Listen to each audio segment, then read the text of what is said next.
Hello friends, જય શ્રી કૃષ્ણ. મારું નામ છે હિરલ ડાંગર. સ્વાગત છે મારી યુટ્યુબ ચેનલ કુકિંગ વિથ હીરુમાં. આજે આપણે બનાવીશું નાયલોન પૌવાનો ચેવડો, જેને તમે એરટાઇટ ડબ્બાની અંદર 15 દિવસ લગી સ્ટોર કરીને રાખી શકો છો. તો ચાલો આપણે બનાવીએ.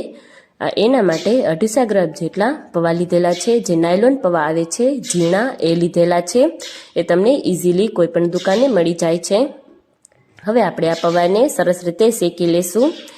ગેસ આપણે ધીમો રાખીને જ પૌવાને શેકી લેશું અને આવી રીતે હલાવતા રહીશું.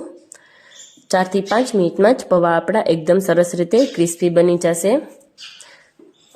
પૌવાને આપણે વચ્ચે વચ્ચે ચેક પણ કરતા જશું કે પૌવા આપણા એકદમ ક્રિસ્પી થઈ ગયા છે કે નહીં. હજી થોડી વાર છે એટલે આપણે પૌવાને સરસ રીતે ફરીથી હલાવશું અને પૌવાને આપણે એકદમ સરસ રીતે ક્રિસ્પી કરી લેશું. હવે તમે જોઈ શકો છો કે પૌવા આપણા સરસ રીતે ક્રિસ્પી થઈ ગયા છે. એને એક બાઉલની અંદર કાઢી લેશું અને હવે આપણે થોડુંક એવું તેલ ગરમ કરવા મૂકશું. તેલ આપણું ગરમ થાય એટલે 1/4 કપ જેટલી આ દાળિયાની દાળ લીધેલી છે એ આપણે અંદર એડ કરશું અને 1/4 કપ જેટલા સિંગદાણા લીધેલા છે. આ બંનેને આપણે સરસ રીતે શેકી એટલે કે તળી લેશું.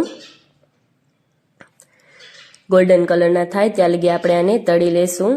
અને આ બધી વસ્તુ જે આપણે તળીએ છીએ એ બધું આપણે ચેવડાની અંદર નાખવાના છીએ. સરસ રીતે હવે તળાઈ ગયું છે, એકદમ ગોલ્ડન કલર આવી ગયો છે. હવે આપણે આને એક ડીશની અંદર કાઢી લેશું.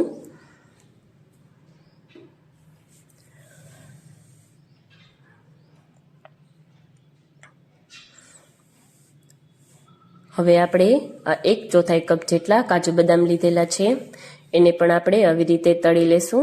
તમે બંને અલગ અલગ લઈને પણ તળી શકો છો અને હારે પણ તળી શકો છો આવી રીતે. આને પણ આપણે એકદમ ક્રિસ્પી એટલે કે ગોલ્ડન કલરના થાય ત્યાં લગી આપણે આને તળી લેશું અને એ જ ડીશની અંદર કાઢી લેશું. જો તમારે 1/4 કપથી વધુ કાજુ બદામ નાખવા હોય તો પણ તમે નાખી શકો છો. મેં અત્યારે 250 ગ્રામ પૌવા લીધેલા છે એટલે એનું એકદમ માપ સરસ રીતે છે. જો તમે વધુ પૌવા બનાવવાના હોય ચેવડો તો તમે વધુ નાખી શકો છો. કાજુ બદામ તળાઈ ગયા છે. હવે આપણે આની અંદર 1/4 કપ જેટલા ટોપરાની આવી રીતે સ્લાઇસ કરીને નાખશું અને કિસમિસ નાખશું. 1/4 કપ કરતાં ઓછી કિસમિસ લીધેલી છે. જો વધુ પસંદ હોય તો તમે વધુ લઈ શકો છો.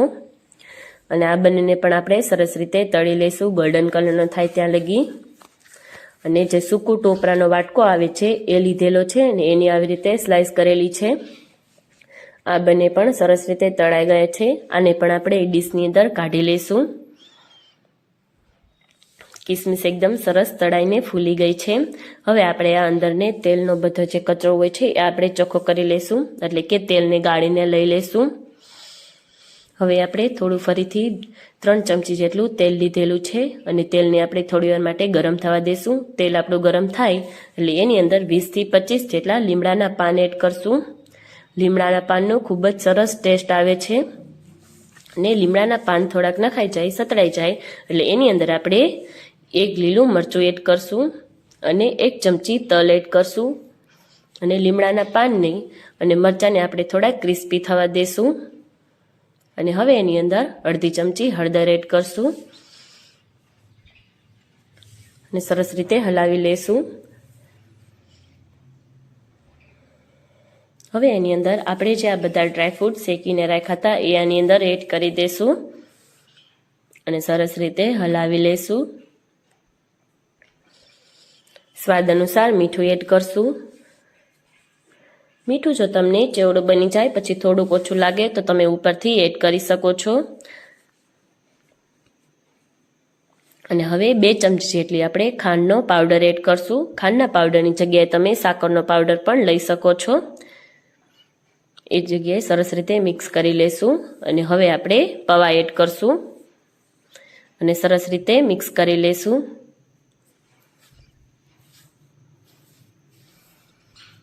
એકદમ સરસ રીતે પૌવા આપણા હવે મિક્સ થઈ ગયા છે.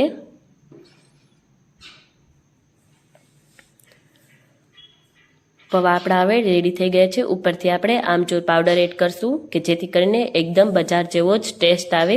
ખાટો અને મીઠો બંને ટેસ્ટ આવશે તમે આ ચેવડાની અંદર. જે નાના બાળકોને તો ખૂબ જ પસંદ છે અને ખૂબ જ હેલ્ધી છે, કારણ કે આમાં આપણે ખૂબ જ ઓછું તેલ વાપરીને આપણે આ નાયલોન પાવાના ચેવડાને બનાવેલો છે। અને આને તમે સ્ટોર પણ કરી શકો છો અને ઇઝીલી તમે કોઈ ટ્રાવેલિંગમાં જતા હોય તો પણ તમે સાથે લઈ જઈ શકો છો। તો આપણો નાયલોન પૌવાનો ચેવડો રેડી થઈ ગયો છે અને આને તમે 15 દિવસ માટે સ્ટોર કરીને પણ રાખી શકો છો। જો તમને મારી રેસીપી પસંદ આવતી હોય તો લાઇક કરજો, શેર કરજો, સબસ્ક્રાઇબ કરજો અને બેલ આઇકન દબાવવાનું ના ભૂલતા, કે જેથી કરીને નવા વિડીયો નોટિફિકેશન તમને મળતી રહે। અને તમને મારા અવાજમાં થોડોક કંઈક અલગ લાગતો હશે તો મારી તબિયત ખરાબ છે એટલે મારા અવાજમાં થોડોક ફેર લાગે છે। તો bye bye friends, thank you friends.